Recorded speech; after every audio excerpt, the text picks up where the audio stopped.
दोस्ती के फायदे। एक जंगल में खरगोश और कबूतर बहुत अच्छे दोस्त थे। खरगोश और कबूतर दोनों खाने की तलाश में सारा जंगल घूमते रहते थे। खाली समय में कबूतर एक पेड़ पर और खरगोश उस पेड़ के नीचे बैठकर बहुत सारी बातें करते थे। एक दिन एक भूखी लोमड़ी खाने की तलाश में उस तरफ से जा रही थी। उसकी नजर खरगोश पर पड़ी। उसे देखकर वो कहने लगी, आहा! ये खरगोश तो बहुत कौला और मजेदार लग रहा है। इसे मैं यहाँ नहीं खाऊंगी, क्योंकि यहाँ से उसे मुझसे शेर या कोई और जानवर छीन सकता है। मैं इसे यहीं मारकर अपने इलाके में ले जाकर खाऊंगी।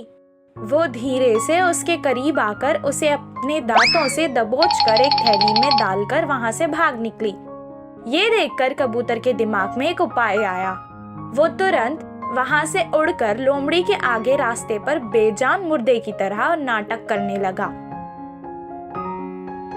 जब लोमड़ी ने उसे देखा तो वो कहने लगी, आहा! आज मैं शायद बहुत अच्छे मोहलत पर घर से निकली हूँ। इतने अच्छे मजेदार खरगोश के बाद मैं इस कबूतर का भी गोश्त खा लूंगी। ये कहकर उसने अपनी थैली जमीन पर रख दी और कबूतर की ओर बढ़ने लगी। जैसे ही लोमड़ी ने थैली छोड़ी, खरगोश थैली से कूदकर बाहर आ गया। उसने थैली में वापस एक बड़ा पत्थर रख दिया और भाग गया। अनजान लोमड़ी को पता नहीं चला और उधर जैसे ही वो कबूतर के पास गई, कबूतर फर से उड़ गया। कबूतर के उड़ जाने से वो वापस खरगोश की थैली के पास आई और कहने लगी, होशियार कबूतर, आज दिखाकर भाग गया। वो गुस्से से थैली उठाकर अपने घर वापस आ गई। जैसे ही वो घर वापस आई, वो कहने लगी, आज शायद इस खरगोश से ही अपना गुजारा करना पड़ेगा। इतना कहकर वो थैली खोलने लगी। खरगोश की जगह एक पत्थर को देखकर वो बहुत गुस्सा हुई। कुछ देर बाद वो उदास हो गई और रोने लगी। खरगोश और कबूतर सुरक्षित स्थान पर पहुंच गए और लोमड़ी की मूर्खता पर हंसने लगे। इस कहानी से हमें ये शिक्षा मिलती है कि अच्छे दोस्त अगर साथ दे तो चाहे जितनी ही बड़ी मुसीबत क्यों ना हो, हम उससे बाहर आ सकते हैं। लोमड़ी की चाल। एक जंगल में बहुत शक्तिशाली एक शेर रहता था। एक दिन वह एक हिरन का शिकार करके उसे उसके गुफा में ले जाकर आराम से खा रहा था। तभी उधर से गुजरती हुई चालाक लोमड़ी उस खाने को देख गुफा के आगे इधर उधर घूमने लगा। बहुत देर के बाद लोमड़ी ने मन में ऐसा कहा कि हाय हाय, उस पूरा हिरन को अकेले ही खा रहा है। मैं तो इधर कब से यहाँ वहाँ घूम रहा हूँ, फिर भी ध्यान ही नहीं दे रहा है। भूख से मरा जा रहा हूँ। कुछ देर बाद लोमड़ी को शेर ने देखा। हिरन के मांस के लिए ही राह देख रही है करके उसको पकड़ लिया। फिर भी लोमड़ी की सच्ची सोच उसको पता ही नहीं करके क्या बोलता है सुनेंगे करके ऐसे पूछने लगा कि क्या कर रहे हो उधर? जंगल के महाराज शेर, अब से मैं आपकी सेवा करने वाले नौकर बनना चाहता हूँ। आप जो बोलेंगे वो सब काम करके इधर ही कहीं एक कोने में रहूंगा। दया करके कृपया मुझे एक मौका दीजिए मेरी सेवा करने के लिए। मैं बिल्कुल नहीं मानूंगा। सच बोलो, मेरे शिकार बांटने के लिए ही ऐसे बातें बना रहे हो ना? ना, ऐसे मत बोलिए महाराज। अब हिरन को खाने का इच्छा तो बिल्कुल भी नहीं है। मुझ पर विश्वास कीजिए। अब मेरा जीवन आपकी सेवा में अर्पित कर दूंगा, कसम से। अच्छा ठीक है, तुम्हारी कसम अब मैं माने बिना रह सकता हूँ क्या? ये खाने में तुम्हें चाह नहीं है करके मुझे समझ में आया। तुम पहले मुझे इसे पूरा करने दो, फिर यूं ही बातें करेंगे। बोलते हुए लोमड़ी को रुला के खुशी से शेर भोजन खाने लगा। महाराज शेर अकेला ही पूरा खाना उसके आंखों के सामने खाने से अंदर ही अंदर उसको बहुत दुख हुआ। आखिर में उस लोमड़ी से उसे किसी भी तरह का उपयोग ना होते हुए भी जाने दो ना करके उसको अपनी सेवा करने की अनुमति दी। बचा हुआ खाना खा लो, शेर ने कहा। तब से शेर शिकार कर रहा था और लोमड़ी ऐसे ही खाते हुए अपना पूरा पेट भर रहा था। ऐसे कुछ दिन बीत गए। रोज मांस खाने से लोमड़ी बलवान तैयार हुआ। उसका बहुत गर्व बढ़ गया। अब वह जंगल के बाकी जानवरों का शिकार प्रारंभ किया। अहंकार से शेर से ऐसा कहा कि ये दिन अब विश्राम लीजिए, मैं शिकार करूँगा। मेरे खाने के बाद बचा हुआ मांस आप खा लेना। यह सुन के शेर को बहुत गुस्सा आया। लोमड़ी को एक अच्छा पाठ पढ़ाने की सोच रहा था और बोला, बहुत अच्छी बात बताई तुमने। मैं तो आज भैंस खाना चाहता हूँ। तुम भी उसी का शिकार करोगे ना? हाँ हाँ बिल्कुल। इस जंगल में मैं कितना शक्तिशाली हूँ, इसी से देख लेना सब। अकेले ही घास खा रहे भैंस को देख शिकार प्रारंभ किया, लेकिन बलवान भैंस लोमड़ी को मौका दिया ही नहीं। उसके सींग से लोमड़ी पर वार कर दिया।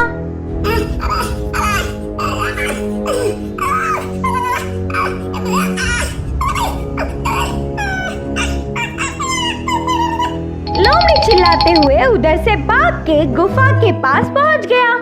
क्या हुआ? मुझे बहुत भूख लग रहा है। भैंस कहाँ पर है? महाराज, मैं धोखा खा गया। आपके जैसे ही अपने आप को मैं समझकर बहुत ही बड़ी गलती कर बैठा। मुझे क्षमा कीजिए। छालबाज, तुम पे तरस खा के तुम्हें मेरे साथ रखने पर तुमने मुझ पर ही भड़कना प्रारंभ कर दिया। इसी के लायक हो तुम। जाओ इधर से। महाराज शेर के क्रोध को देख डर के तो ऐसे ही कराते हुए उधर से चले गया। इस कहानी का सीख यह है कि हमारे सामर्थ्य को ध्यान में रखे सामने वालों से मूर्खतापूर्ण व्यवहार नहीं करना चाहिए। जानवरों की बुद्धि। एक जंगल में सारे जानवरों के महाराज शेर है। सलाह देने वाले चूहा, कौवे और भेड़िया थे। एक दिन ये तीन जंगल में घूम रहे थे। तब एक नादान गधा दिखा। उसके पास जाकर, तुम कौन हो? इस जंगल में क्यों आए? भेड़िया ने कहा। तब गधे ने बोला, मेरे मालिक के कपड़ों का बोझ ना उठा पाते हुए उसकी झंझट बर्दाश्त ना करके मैं वहाँ से भाग कर आ गया। अब मेरा कोई दिशा ही नहीं। मुझे आश्रय देके पुण्य कमा लो। अच्छा, डरो मत, तुम्हें हमारे वर्ग में ले लेंगे। हमारे महाराज बहुत अच्छे हैं। उन्हें बोलकर तुम्हें अच्छा काम भी दिला देंगे। हमारे साथ आओ। चूहे ने कहा। गधे के मानने पर वह तीन उसे लेकर शेर के पास पहुंच गए। प्रभु, ये उसके मालिक की झंझट बर्दाश्त ना करते हुए भागकर जंगल में आ गया। अच्छा बलवान और बुद्धिमान है। तो भेड़िए ने कहा, सीधा साधा स्वभाव का है। तीनों के तीन गधे की बहुत तारीफ कर रहे थे। उसके सलाहदारों के मुंह से बहुत तारीफ सुनने पर शेर ने गधे को काम पर रख लिया।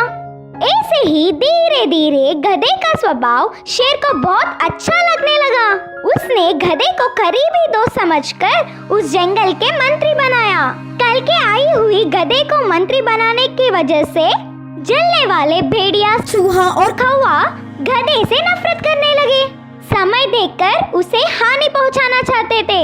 एक बार शेर बीमार हुआ। तब तक शिकार करते हुए राज्य में सबको खाने लाने वाले महाराज की स्थिति खराब थी। इसी बात को लेकर गधे को हानि पहुंचाने के लिए कौवे, चूहा और भेड़िया ने साजिश रची। उनके साजिश के हिसाब से, महाराज, आपके भूख की परेशानी को मैं देख नहीं पाऊंगा। आप जैसे प्रभु को उपयोग ना होने वाला ये शरीर ही क्या? मुझे खाकर आपकी भूख को मिटाइए। तब शेर ने कहा, तुम जैसे छोटे जानवर से मेरा भूख मिटेगा क्या? तुम्हारा मांस मेरे एक दांत के नीचे के लिए भी काफी नहीं होगा। तो भेड़िया ने बोला, प्रभु, मुझे मारकर आपकी भूख की बाधा को ठंडा करो। चाहे कितना भी भूख से होने पर भी तुम्हारे जैसे अशुद्ध जानवरों को मार के खा सकता हूँ क्या? कुत्ते, लोमड़िया, भेड़िया, ये सब जानवर नीच होते हैं। तुम्हें मार के खाने से अच्छा तो ऐसे ही भूखा मर जाओ, बोला शेर ने।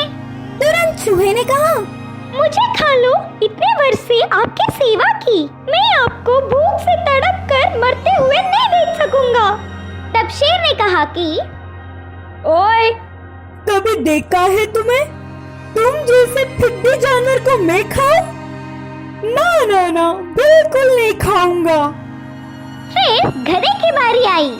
महाराज के पास जाके, महाराज शेर, मेरा शरीर पवित्र है, मेरे भूख से आपका पूरा भूख मिट जाएगा, इसीलिए बिना संदेह किए मुझे खाइए। विश्वासघात ना कर पाते हुए हिचकिचा रहा था। महाराज, आपने तो हम तीनों को खाने से मना कर दिया। ठीक है ना, इसकी प्रार्थना को स्वीकार करके अपनी भूख को मिटाइए। कौवे ने भी उसके बातों का समर्थन किया। भूखा शेर उनकी बातों में आ गया और मान लिया। शेर तुरंत गधे पे पंजा लड़ाकर मार के मांस खा के उसकी भूख को मिटा लिया। भेड़िया, चूहा और कौवे ने जश्न मनाया। इस कहानी के द्वारा हमें यह सीख मिलता है कि दुष्टों से मित्रता नहीं करना चाहिए।